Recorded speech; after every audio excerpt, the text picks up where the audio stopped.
Have you ever looked at a countdown or a project deadline and wondered exactly how many days are hidden in those thousands of minutes? It's not just a big number, it's a simple math problem that defines how we track time. To understand it, let's look at the basic building blocks. We know a single day consists of 24 hours. Each of those hours is packed with 60 minutes. If you multiply 24 by 60, you get 1440. That is the magic number, the total minutes in one full solar day. So, here is the formula you need. To convert any amount of time in minutes into days, simply divide that number by 1440. Why?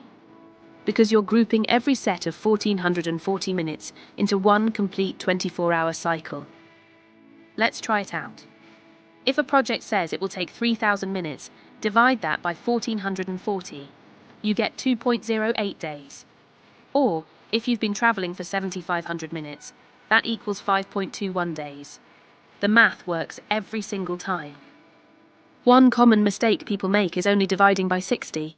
That tells you how many hours you have, but if you want the total days, you have to divide by 24 again.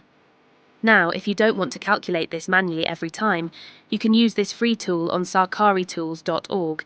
You just type in your minutes, like 10,000, and it instantly gives you the precise day count. It's fast, free, and avoids the math headache. The direct link to this tool is in the description. You can use it whenever you need it.